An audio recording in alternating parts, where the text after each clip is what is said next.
Hello बच्चों, कैसे हैं आप लोग। आई होप आप लोग बहुत ही अच्छे होंगे और मेरा पिछला वीडियो काफ़ी अच्छा लगा होगा। और ये रहा आपके सामने अगला वीडियो। और इस वीडियो में देखेंगे अव्ययभाव समास। बट इससे पहले पिछले लेक्चर में क्या पढ़ाए थे हम उसको दोहरा दें। तो पिछले लेक्चर में हम स्टार्ट किए थे समास, और समास के कितने भेद होते हैं। तो एक बार समास का डिफिनेशन एक बार फिर दोहरा देते हैं। समास किसे कहते हैं, तो दो या दो से अधिक नए सार्थक शब्दों के मेल से जो नए शब्द बनते हैं उसे समास कहते हैं। और उसके कितने भेद थे, तो 6 भेद थे। और 6 भेद याद करने के लिए काफ़ी शानदार ट्रिक दिए थे।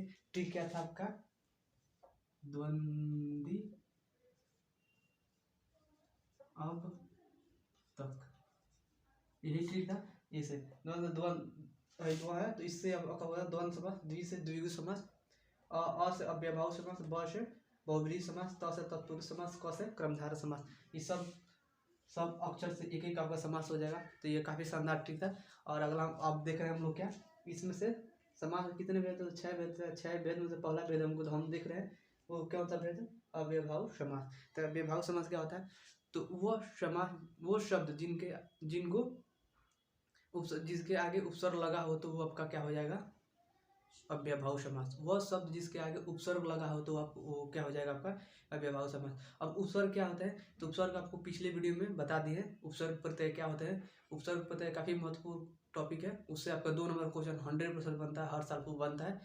एक कोई शब्द दे देगा, उससे पूछेगा कि इसमें कौन उपसर्ग है, और एक कोई शब्द देगा उसमें पूछेगा कौन प्रत्यय है। तो ये आपके पिछले वीडियो में बता दिए, तो वहाँ से देख ले, वहाँ से आप लोग पता ही है। अब देखिए, और व्यवहार समास क्या कर रहा है, जिन शब्दों को पहले उपसर्ग लगा हो, तो उपसर्ग क्या होता है आपको पता हो गया। तो देखिए एक क्वेश्चन ये है, और देखिए उपसर्ग में अधिकांश शब्द यही आते हैं, यथा, आ, पर, अनु, नीर, प्रति इत्यादि। प्रति ऐसे ही ज़्यादातर शब्द आते हैं। तो देखिए पता हो गया। देखिए अव्ययभाव समास पहचानने के लिए किसी भी शब्द का उसका संधि विच्छेद करेंगे, और संधि विच्छेद करने पर जो पहले शब्द आएगा और उसके बाद शब्द दोनों का अगर अर्थ निकले, एक्यूरेसी से एकदम सटीक अर्थ निकल रहा है, तो इससे पता चला कि पहला जो है आपका उपसर्ग होगा, और उपसर्ग इसमें बोल रहा है। तो अगर उपसर्ग निकल गया तो आप जानने में क्यों क्या है, आपका अव्ययभाव समास है। तो पहला आपका एग्जाम्पल ये 5 है। देखिए एग्जाम्पल क्या है, यथा संभव।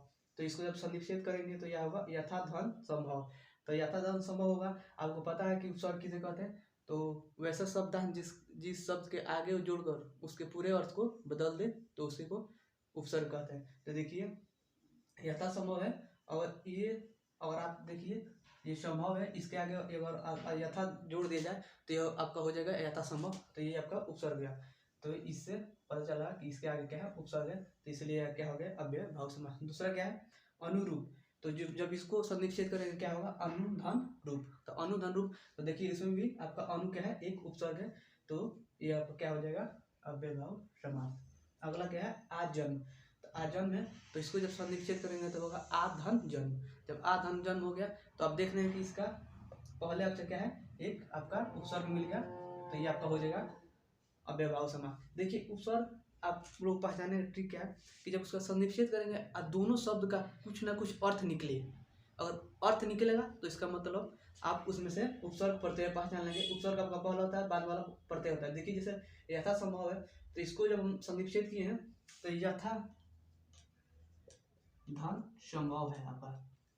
देखिए इसका दोनों का अर्थ निकल रहा है, यथा और संभव का भी अर्थ निकल रहा है। यह नहीं कि आप कर देंगे यथा धन भाव नहीं कर सकते। देखिए ये दोनों का अर्थ आपका नहीं निकल रहा है। तो ऐसे संधिविच्छेद कीजिए जिसका कोई ना कोई अर्थ निकले, उसके बाद आप लोग उसमें प्रत्यय और उस उपसर्ग समझिए। और यहाँ पर अब कह क्या रहा है अव्ययभाव समास में, कि जिन शब्दों को पहले उपसर्ग लगा हो, तो इसलिए आपको यहाँ क्या करना पड़ेगा, संधिविच्छेद करना पड़ेगा। और संधिविच्छेद करने पर एक आपको सटीक उपसर्ग मिल जा रहा है, तो इसका मतलब वो क्या है, आपका शब्द क्या है, और वो समास कौन सा हो जाएगा, अव्ययभाव समास। तो अगला एग्जाम्पल क्या है, प्रतिदिन। तो प्रतिदिन को जब संधिविच्छेद करेंगे तो क्या होगा, प्रतिधन दिन। तो प्रतिधन दिन, ये भी आपका एक आगे जो है प्रति, ये आपका एक सटीक उपसर्ग दिख रहा है। तो ये भी आपका क्या हो जाएगा, अव्ययभाव समास का एग्जाम्पल हो जाएगा। अगला क्या है, भरपेट। तो भरपेट को जब संधिविच्छेद करेंगे तो भर धन पेट, भर धन पेट। इसका मतलब भर माने ज्यादा हो गया, पेट का भी एक अर्थ निकल रहा है, पेट होता है, तो इसका अर्थ निकल रहा है। तो आपको पहला भर आ गया, उपसर्ग आ गया, इसका मतलब क्या हो गया, आपका अव्ययभाव समास। अगला क्या है, प्रभात। तो इसमें क्या है, प्र प्लस भात। जब इसका प्रधन भात, तो ये आपका हो गया सटीक, आपका प्र यहाँ पर सटीक आपका एक उपसर्ग निकल रहा है तो इसका मतलब जो जिस शब्द का एक उपसर्ग निकल जाए संधि विच्छेद करने पर तो वो आपका हो जाएगा क्या, अव्ययभाव समास। तो ये था एग्जाम्पल, कुछ एग्जाम्पल था अव्ययभाव समास का। तो अव्ययभाव समास पहचानने की ट्रिक क्या है कि जब किसी शब्द को हम संधि विच्छेद करेंगे और संधि विच्छेद करने पर पहले शब्द जो आता है उसको उपसर्ग कहते हैं और बाद में जो शब्द आते हैं उसका प्रत्यय कहते हैं। तो इसमें क्या जानना है अव्ययभाव में कि उपसर्ग क्या है, उपसर्ग कुछ आ रहा है कि नहीं। तो हम यहाँ एग्जाम्पल आपको दिखा दिए कि ये जितने भी शब्द लिए हैं इसको जब संधि विच्छेद किए हैं तो इसका पहले शब्द कुछ ना कुछ अर्थ निकला है। तो ऐसे पता चल गया कि ये अव्ययभाव समास है। तो ऐसे ये अव्ययभाव समास को पहचान सकते हैं। आई होप ये वीडियो आपको अच्छा लगा, और वीडियो अच्छा लगा तो लाइक कीजिए, कमेंट कीजिए, शेयर कीजिए और मेरे चैनल को सब्सक्राइब करिए और बेल आइकन को दबाना ना भूलें ताकि सबसे पहले मेरा वीडियो आप तक पहुंचे। धन्यवाद।